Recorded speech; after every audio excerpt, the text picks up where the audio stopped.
नमस्कार, मैं हूं आपके साथ इश्तियाक अहमद और आप देख रहे हैं आर्य न्यूज। बुलेटिन की शुरुआत करेंगे इस वक्त बड़ी और अहम खबर से, जहां पर दिल्ली सरकार ने पेट्रोल पर वैट घटाया है और दिल्ली में पेट्रोल करीब 8 रुपए हुआ सस्ता। दिल्ली सरकार की कैबिनेट बैठक में यह फैसला हुआ, जिसके बाद दिल्ली में पेट्रोल की कीमत में 8 रुपए की गिरावट देखने को मिल रही है। और वहीं आपको बता दें कि पेट्रोल पर वैट 30% से घटाकर 19.40% किया गया। इस वक्त की बड़ी और अहम खबर, जहां पर दिल्ली सरकार ने पेट्रोल पर वैट घटाया, जिसके बाद दिल्ली में पेट्रोल की कीमत में करीब 8 रुपए की गिरावट दर्ज की गई है। और वहीं आपको बता दें कि कल कैबिनेट में यह फैसला लिया गया, जिसके बाद दिल्ली सरकार ने आज पेट्रोल पर वैट घटा दिया, जिसके बाद जो नई कीमतें वो आज रात आधी रात से लागू हो जाएंगी। और वहीं आपको बता दें कि दिल्ली सरकार ने पेट्रोल की महंगाई से आम जनता को बड़ी राहत दी है और 1 दिसंबर 2021 को दिल्ली सरकार ने राजधानी पर पेट्रोल पर वैट घटा दिया है, जिसके बाद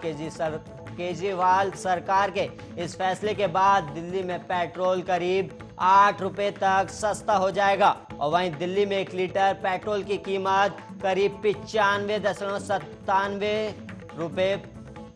प्रति लीटर हो जाएगी। आपको बता दें कि पेट्रोल के नए रेट्स आज आधी रात से लागू हो जाएंगे। और आपको बता दें कि पिछले 27 दिनों से सरकारी तेल कंपनियां पेट्रोल डीजल के रेट्स में कोई बदलाव नहीं करी है और इस साल की शुरुआत के बाद से ही देश भर में पेट्रोल डीजल के दामों में आग लगी हुई थी। और वहीं अब केंद्र सरकार ने दिवाली से पहले पेट्रोल की कीमतों में एक्साइज ड्यूटी घटाई थी और अब दिल्ली सरकार ने भी वैट में कटौती कर दी है, जिसके बाद दिल्ली में पेट्रोल की कीमत 8 रुपए तक घटाई गई। और वहीं आपको बता दें कि केंद्र सरकार द्वारा पेट्रोल पर 5 रुपए और डीजल पर 10 रुपए सस्ता किया गया था और वहीं अब दिल्ली सरकार ने भी पेट्रोल पर वैट घटा दिया है।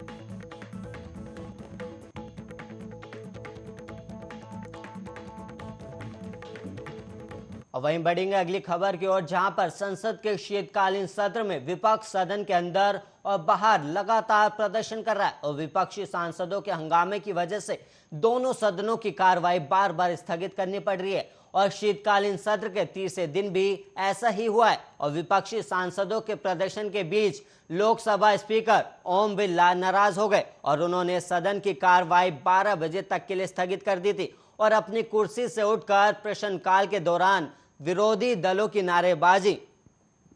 और तख्तियां लहराने से नाराज लोकसभा अध्यक्ष ओम बिरला ने सदन स्थगित करने से पहले हंगामा करने वाले सांसदों को फटकार लगाते हुए कहा कि वरिष्ठ सदस्य बोल रहे हैं और आप नारेबाजी कर रहे हैं। सदन में तख्तियां लेकर आए हैं और ओम बिरला ने कहा कि आप बाहर चर्चा करते हैं और अंदर सरकार जवाब देना चाहती है, लेकिन आप तैयार नहीं है और सरकार आपके हर सवाल का जवाब देने के लिए तैयार है, लेकिन आप लोग चर्चा के लिए ही तैयार नहीं है। और सदन की कार्रवाई आपको बता दें कि करीब दोपहर 12 बजे तक के लिए स्थगित की गई थी। और उधर राज्यसभा के निलंबित 12 विपक्षी सदस्य निलंबन के विरोध में संसद में गांधी प्रतिमा के सामने धरने पर बैठे और विपक्षी दलों के सदस्यों ने भी संसद के शीतकालीन सत्र की शेष अवधि के लिए 12 राज्यसभा सदस्यों के निलंबन के विरोध में बुधवार को संसद भवन परिसर में प्रदर्शन किया और निलंबन रद्द करने की मांग की। और वहीं संसद परिसर में महात्मा गांधी की प्रतिमा के सामने प्रदर्शन में राहुल गांधी के अलावा राज्यसभा में नेता प्रतिपक्ष मल्लिकार्जुन खड़गे, समाजवादी पार्टी के नेता राम गोपाल यादव और द्रमुक के टीआर बालू, राष्ट्रवादी कांग्रेस पार्टी की सुप्रिया सूले और कई अन्य सांसद भी मौजूद थे। और वहीं विपक्षी सांसदों ने वी वॉन्ट जस्टिस और वी वॉन्ट जस्टिस के नारे भी लगाए। और वहीं कांग्रेस और कई अन्य विपक्षी दलों का कहना है कि 12 सदस्यों का निलंबन रद्द किया जाना चाहिए ताकि सदन सुचारू रूप से चल सके। और वहीं मल्लिकार्जुन खड़गे ने मंगलवार को राज्यसभा के सभापति एम वेंकैया नायडू को पत्र लिखकर आग्रह किया था कि वो निलंबन के फैसले पर पुनर्विचार करें और निलंबन रद्द करें।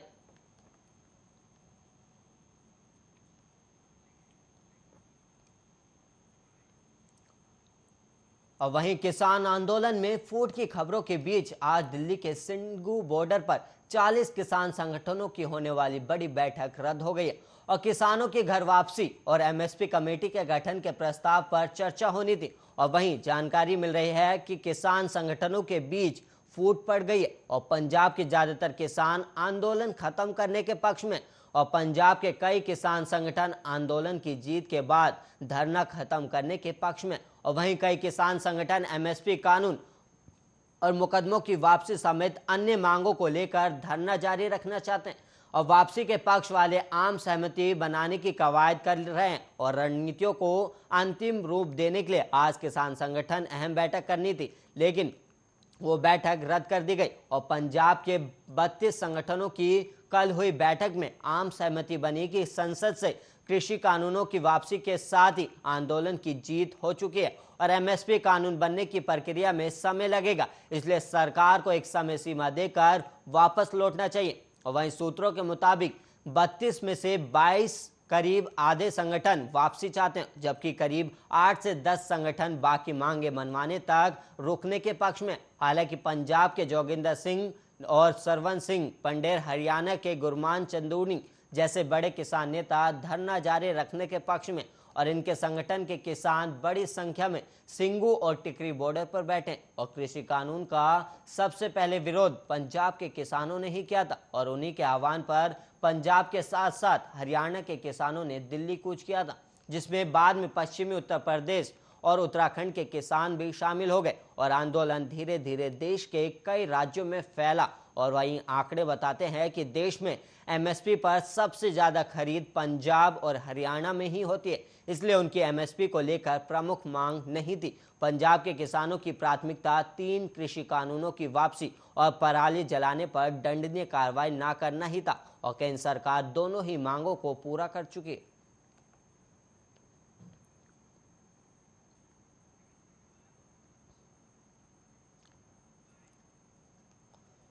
और वहीं कोरोना के नए वेरिएंट ओमिक्रॉन के बढ़ते खतरे के बीच देश भर में आज करीब 9,000 नए कोरोना केस मिले और इसके साथ ही 267 मरीजों की मौत हो गई, जबकि 10,000 से ज्यादा मरीज कोरोना संक्रमण को मात देकर ठीक हो गए। और बुधवार सुबह को केंद्रीय स्वास्थ्य मंत्रालय की ओर से जारी किए गए आंकड़ों से ये जानकारी मिली और केंद्रीय स्वास्थ्य मंत्रालय के अनुसार सुबह 8 बजे तक बीते 24 घंटे में देश भर में कोरोना के कुल 8,954 केस मिले और इस अवधि में 267 कोरोना मरीजों की मौत हो गई, जबकि 10,207 कोरोना के मरीज स्वस्थ हो गए। और मंत्रालय के अनुसार बीते 24 घंटे में देश के भीतर 1520 एक्टिव केस घटे, जिसके बाद अब कुल 99,023 एक्टिव केस रह गए जिनका इलाज अभी जारी है। और अभी तक के कुल आंकड़ों की बात करें तो देश में एक दिन में कोविड-19 के 8,954 नए मामले सामने आने के बाद देश में कुल संक्रमितों की संख्या बढ़कर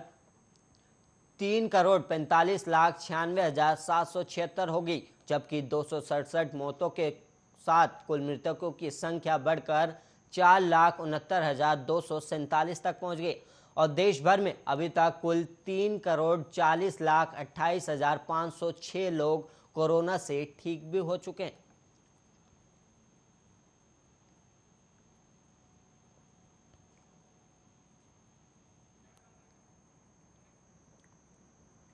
ऑस्ट्रेलिया के संसद में महिला कर्मचारियों के साथ उत्पीड़न की समस्या काफी बढ़ गई और ऑस्ट्रेलियाई मानवाधिकार आयोग की रिपोर्ट के अनुसार करीब 63 महिला सांसदों के साथ उत्पीड़न की घटना हुई है और रिपोर्ट में ये बात का जिक्र किया गया कि ये घटनाएं महिला सांसदों के साथ संसद के अंदर हुई है और रिपोर्ट में 33 अलग अलग संगठनों के 1,723 लोगों ने बताया कि करीब 33% कर्मचारी कम से कम एक बार उत्पीड़न का शिकार हुए और वहीं 51% महिलाएं प्रताड़ना का शिकार हुई और इतना ही नहीं, जांच रिपोर्ट में कई अन्य खुलासे भी हुए। और वहीं आपको बता दें कि सरकार के पूर्व सलाहकार की ओर से संसद के अंदर रेप का आरोप लगाए जाने के बाद वहां की प्रशासन चौकन्ना हो गई और वहीं ऑस्ट्रेलिया सरकार ने इस मामले की जांच मानवाधिकार आयोग से करवाई थी और जांच रिपोर्ट में ऐसे खुलासे सामने आए कि जिससे एजेंसियों के होश उड़ गए और जांच रिपोर्ट को लेकर प्रधानमंत्री स्कॉट मॉरिसन ने इसे भयावह कहा है। और वहीं आपको बता दें कि इससे पहले वहां के प्रधानमंत्री पर आरोप लगा था कि वो महिला सांसदों के साथ होने वाली घटनाओं को लेकर चुप्पी साधे हुए हैं और जांच के दौरान उन्हें पूछताछ में एक पुरुष सांसद ने महिला को किस करना और उसे उठाना, उसे छूना और कमेंट करने की बात को सही ठहराया और उन्होंने कहा कि इसमें क्या गलत है। और रिपोर्ट में जिक्र किया गया कि महिलाओं के साथ उत्पीड़न की घटनाओं के कारण उन पर और उसकी टीम पर बहुत बुरा असर पड़ता है। और रिपोर्ट में यह भी कहा गया कि इस तरह के मामले सामने आने के कारण संसद का काम प्रभावित होता है।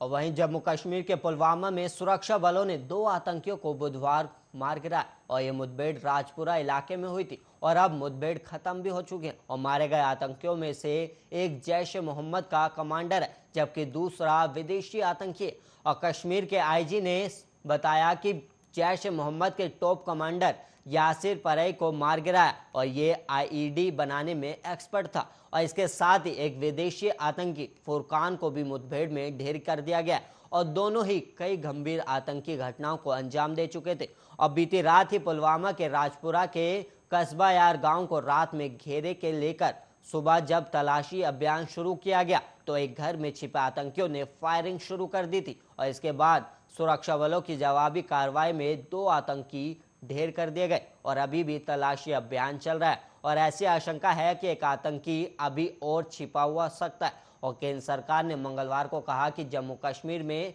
इस साल 15 नवंबर तक आतंकवाद से जुड़ी घटनाओं में 40 आम नागरिक मारे गए हैं और 72 घायल भी हुए। और केंद्रीय गृह राज्य मंत्री नित्यानंद राय ने लोकसभा में एक प्रश्न के लिखित उत्तर में कहा कि जम्मू कश्मीर में पिछले 5 साल में आतंकवाद से जुड़ी घटनाओं में कुल 348 सुरक्षाकर्मी और 195 आम नागरिक मारे गए। और उन्होंने कहा कि इस साल 15 नवंबर तक 40 आम नागरिक मारे गए और 72 घायल हो गए। और वहीं राय ने आगे कहा कि 2017 में 40 आम नागरिक मारे गए जबकि 2018 और 2019 में 39 नागरिक और 2020 में 37 नागरिक मारे गए। और राय ने कहा कि 2017 में 80 सुरक्षाकर्मी शहीद हुए जबकि 2018 में 91, 2019 में 80, 2020 में 62 और 2021 में अब तक 35 सुरक्षाकर्मी शहीद हुए।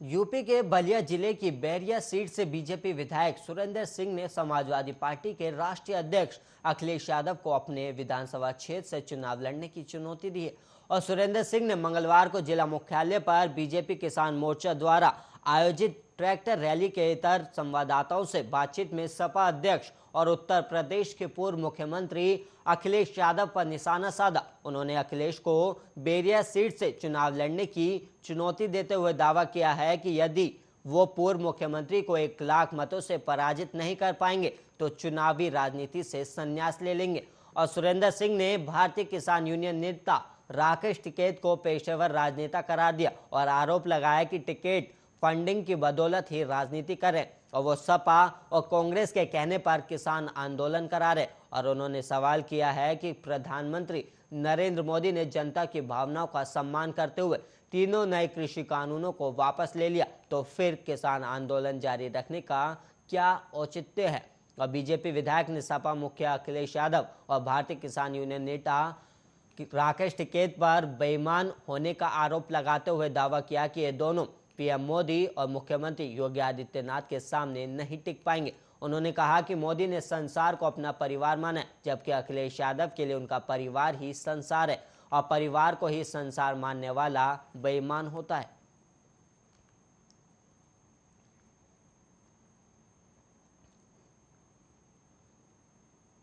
जापान के क्लाइंट से धोखाधड़ी करने वाले सॉफ्टवेयर डेवलपर को राज्य साइबर सेल पुलिस ने 4 दिन के रिमांड पर लिया है और उससे 70 लाख रुपए बैंक अकाउंट से निकालने की बात भी कबूली है। और आरोपी ने करीब 70 लाख रुपए क्रिप्टो से ट्रांसफर करने की बात कबूल ली है जिसमें उसे साइबर पुलिस पूछताछ करेगी। और राज्य साइबर सेल पुलिस की टीम ने रियो ताकेसी कुबो के ऐप से क्रिप्टो करेंसी के माध्यम से 6 करोड़ 70 लाख रुपए ट्रांसफर करने के मामले में नोबर्ट्स टेक्नोलॉजीज प्राइवेट लिमिटेड विजयनगर के पूर्व कर्मचारी संदीप पिता राजकुमारी गोस्वामी को पकड़ा था। और आरोपी ने अपनी पत्नी और मां के नाम से फर्जी डिजिटल खाते बनाकर करेंसी ट्रांसफर कर उससे खुद के खातों में रुपए डाल लेते। और इस मामले में आरोपी ने भारतीय मुद्रा के हिसाब से 70 लाख रुपए ट्रांसफर करना और 33 लाख रुपए निकालने की बात कबूली है। और वहीं एसपी जितेंद्र सिंह के मुताबिक आरोपी का 4 दिन का रिमांड भी है और इस मामले में उससे पूछताछ की जानी है। और साइबर की टीम आरोपी को लेकर सागर उसके घर जाएगी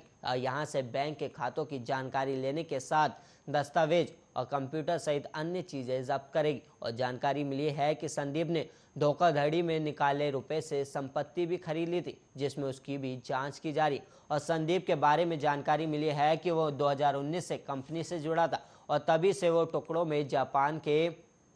क्लाइंट से धोखाधड़ी कर रहा था। और संदीप के बारे में ये भी जानकारी मिली है कि उसके पास कंपनी का पूरा टेक्निकल एक्सेस था और वो क्रिप्टो करेंसी के लेन देन में एक्सपर्ट भी है।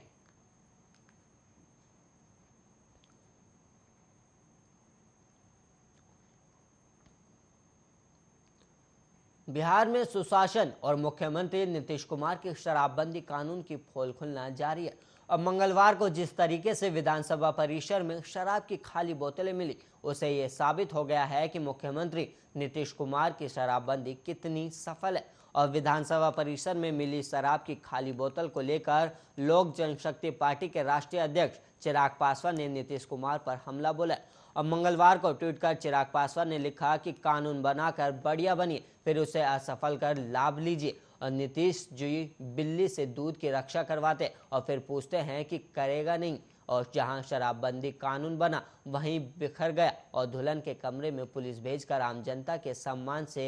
खेलने वाले सीएम बताएं कि अब पुलिस किसके कमरे में जाए। और चिराग पासवान की पार्टी ने शराबबंदी को लेकर के पाठक पर भी सवाल उठाए। और पार्टी के प्रदेश प्रवक्ता सेब मीडिया प्रभारी कृष्णा सिंह कल्लू ने कहा कि नीतीश कुमार के द्वारा इस मंदिर में शपथ ली गई थी और कानून बना कि जिस घर में शराब की बोतल मिलेगी उसे सील किया जाएगा और घर के मालिक को जेल भेजा जाएगा। तो क्या इस लोकतंत्र के मंदिर को सील नहीं किया जाना चाहिए? और इस मंदिर के जो पुजारी है क्या उन्हें जेल नहीं भेजना चाहिए? और के पाठक ने पुजारियों को गिरफ्तार क्यों नहीं किया और अब तक क्यों गिरफ्तार नहीं हुए? और कृष्णा सिंह कल्लू ने बताया कि इस मामले में बिहार के राज्यपाल से एक प्रतिनिधिमंडल मुलाकात कर ज्ञापन सौंपेगी। और जिस तरह से विधानसभा परिसर में शराब की खाली बोतल मिली है, वैसे में इस मंदिर के पुजारी को सस्पेंड करना चाहिए और मुकदमा दर्ज कर जेल भेजा जाना चाहिए।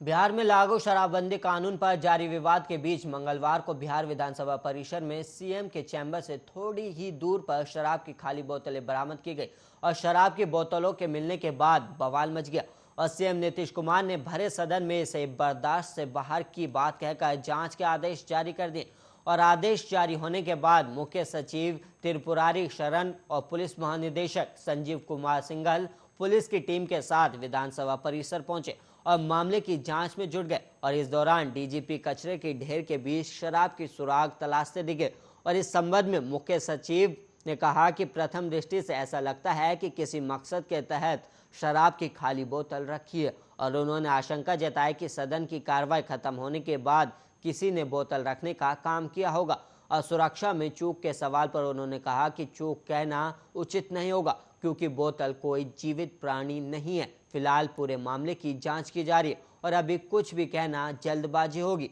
और वहीं पुलिस महानिदेशक एसके सिंघल ने कहा कि जांच शुरू कर दी गई है और जिस जगह पर शराब की खाली बोतल मिली है वहां सीसीटीवी कैमरे भी नहीं है, लेकिन हम लोगों ने जांच शुरू कर दी है और पूरे मामले की जांच के बाद ही कुछ कहा जा सकता है। और बोतल को जांच के लिए एफएसएल भेजा गया और उसकी रिपोर्ट आने के बाद मामला साफ होगा।